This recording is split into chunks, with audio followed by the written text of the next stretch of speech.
I drove about an hour, a little over an hour from Mount Vernon this morning in Washington. I decided to spend a few extra days here to get some work done before I cross the border, since data is going to be an issue, and I'll talk about that more later.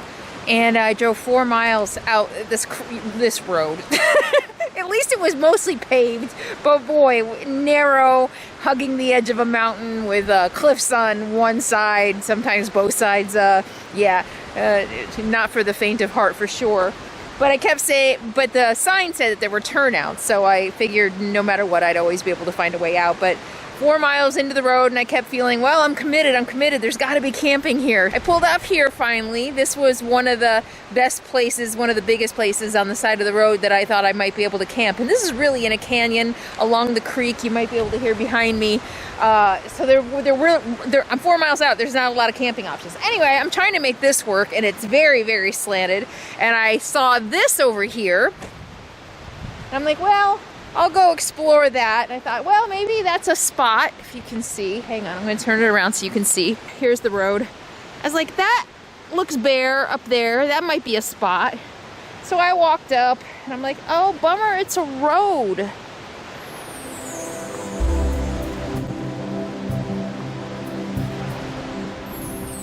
So I thought I'd follow the road just a little further, because that's what I do. Da-da-da. Oh, that looks interesting. Maybe that's a big enough pull out on this little 4-wheel road that I can camp on. And look what I found. Look at this. Voila! Look at this camp. It's beautiful. It's absolutely beautiful. It's above the road, it's it's above the river, it's off the road. It's beautiful. All right. Yeah, check that out. That's what you get for exploring. This is how I find my spots. Just keep driving until I find something, or I have to turn around. And I was kind of getting to the point a couple times, I'm like, maybe I should turn around, but I'm like, there's gotta be something out here. It's a national forest.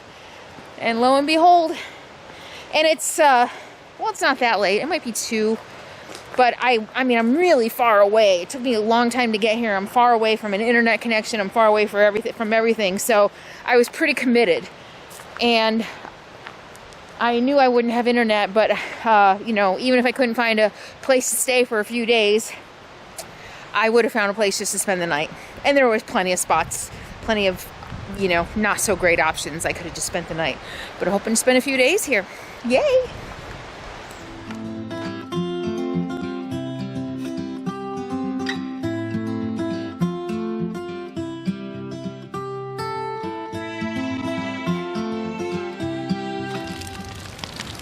Been carrying wood around with me since, I think, Arizona, I think.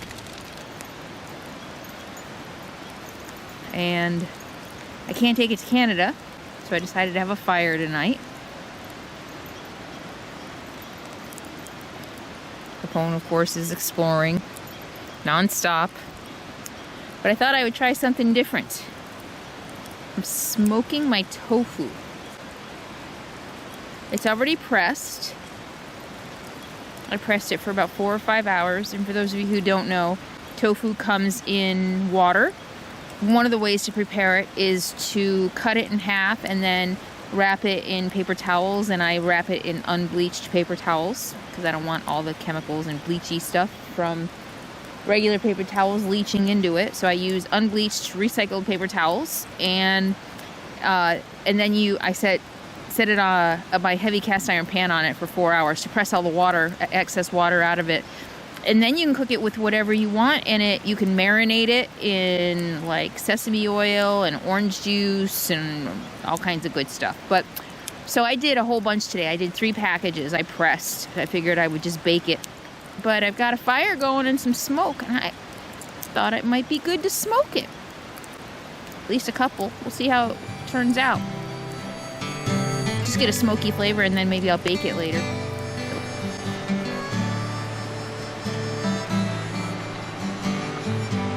So this is my camp. Awesome. I love it. How bud? You love it? What's the matter? I yelled at him because he went way deep in the woods.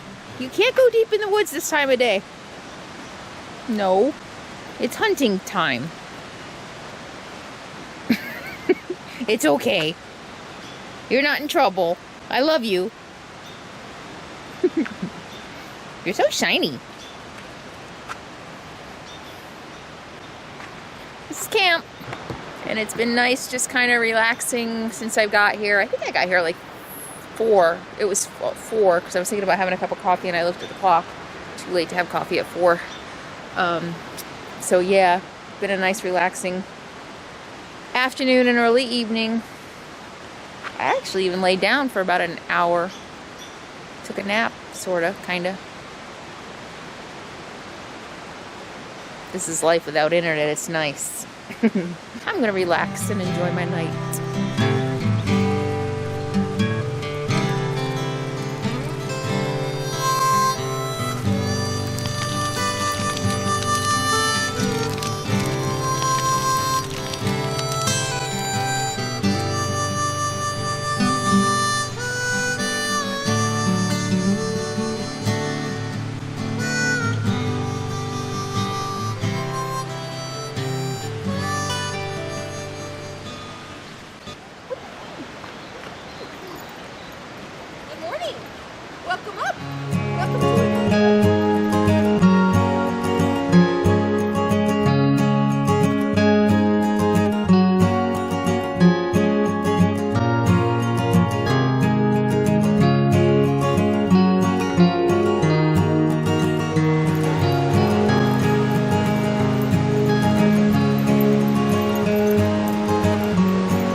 Look at that tree. Look at that. Oh, you can't really tell. How about if I put my hand on it? Look at this. Okay, you still can't tell. I don't think I can. You still can't tell. I don't think I can zoom on this. Look at this. Oh yeah, you can tell. Okay. Oh my God. Okay, this thing is gonna be a little bit of a learning curve. Oh, there we go. Okay, there we go. I don't know what that does. This tree. Is this crazy or what? Here, can we do this? Okay, that's cool. Look at that.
This point how much I have shot of Washington. I know I shoot a lot of footage. Sometimes I use it, sometimes I don't. Anyway, another waterfall. I have hiked a mile from camp and I've passed 3. There is I'm just amazed at all the water here and running water. There's just everywhere you go, you hear running water. From my camp, I hear a river below me and a small creek next to me. And this is a different one. There's just water everywhere. It's beautiful. I guess this is really the rainforest. I've heard people refer to this as the rainforest, but I don't know. I think rainforest of like Amazon. I guess humid, right? Hot and humid, not cool and foggy and misty. So beautiful. This is where I get to walk today.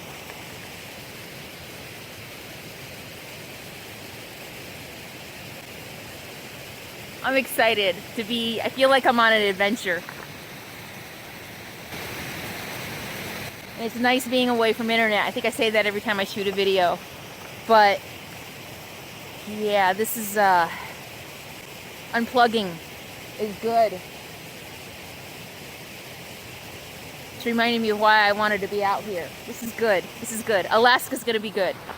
One of the things I was so excited about going to Alaska was the fact that I'm not gonna have internet a lot. Remember I said in the video, I think when I was kind of feeling blah, and I said that life follows you wherever you go. Somebody told me recently, oh, life must be good, or how can you complain about being on a permanent vacation? I am not on a permanent vacation. Like I said in another video, a permanent vacation is sitting on the beach with a book and a virgin Mai Tai, right? All the time. It's not a permanent vacation. I still have to adult. I was just adulting last week, taking care of a lot of stuff. Yeah, no. It's not a permanent vacation. What's up, bud? Wanna go home? Wanna go?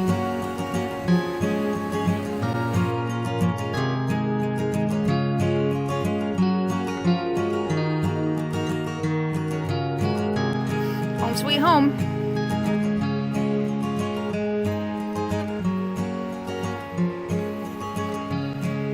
Ah, the sun is out. I put the generator out because I wasn't getting much sun, and I thought it might rain today. Can't remember what the weather said. I thought it said rain for the next few days, but that could mean just the drizzle that I had this morning. Yay, sun! All right, this is home. Not too shabby, huh? How, bud? Wanna go? Let's get good drink of water. Good.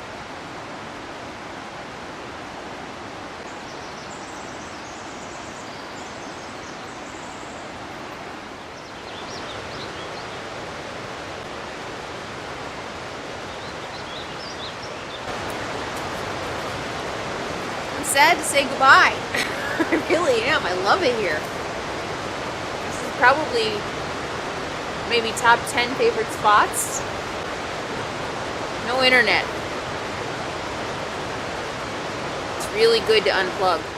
When my world became so enmeshed in social media, it became easy to believe, not even believe, but to see the anger.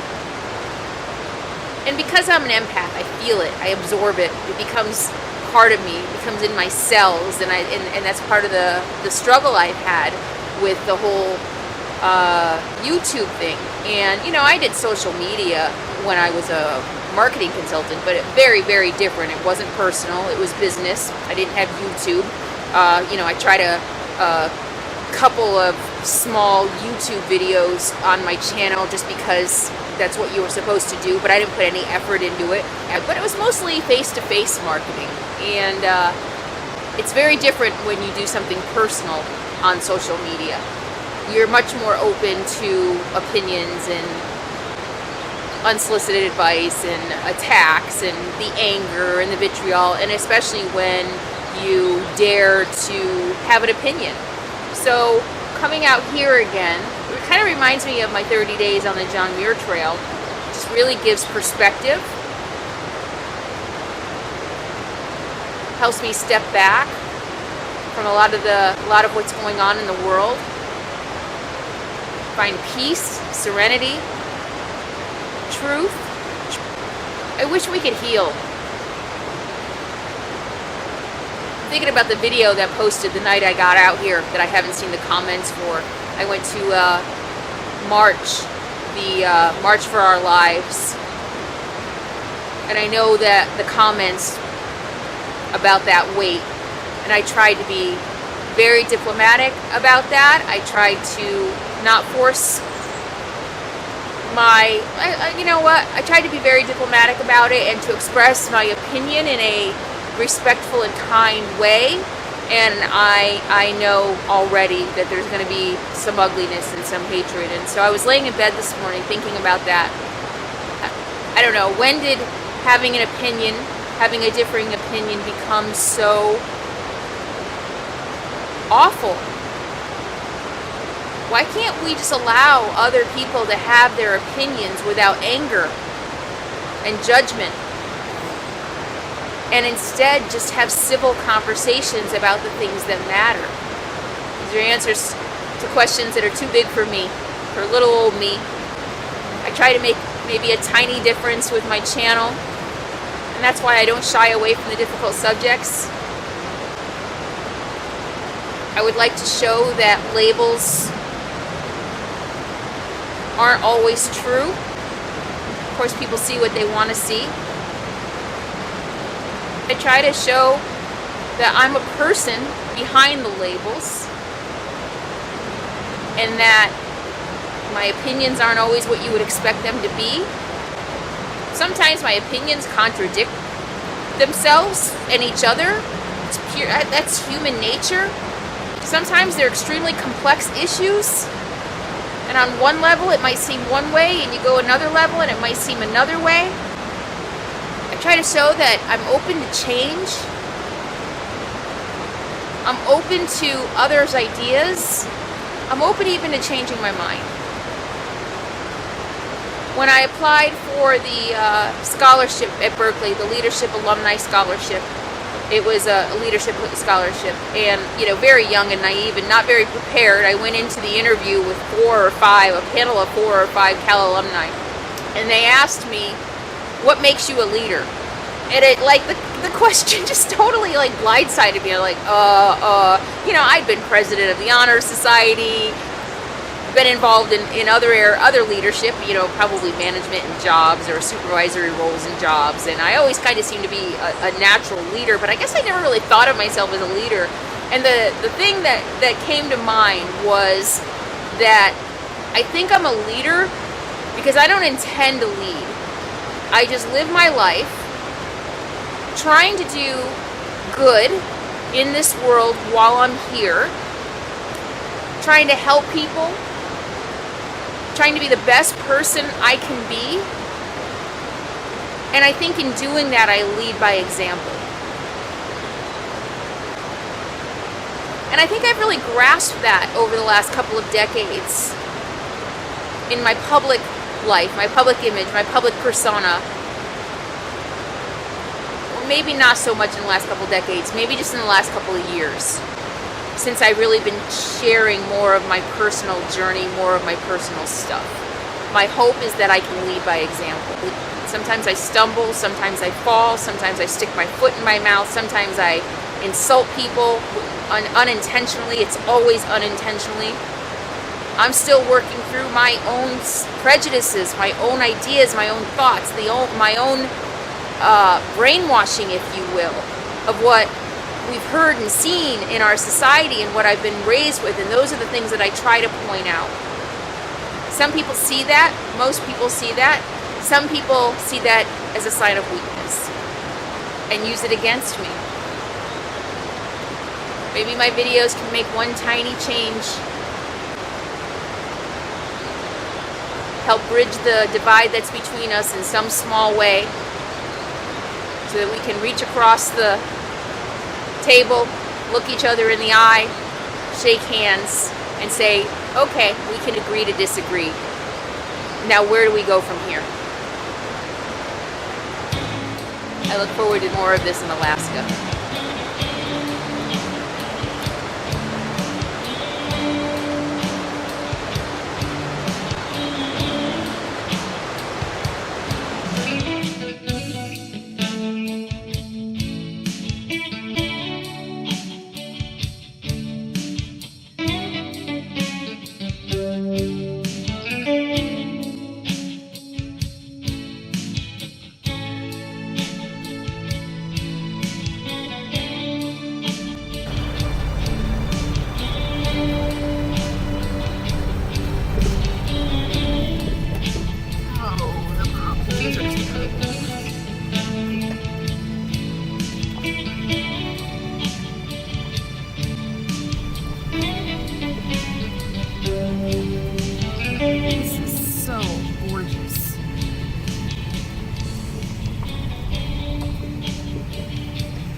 Okay, bud, look at that shot. Look at that.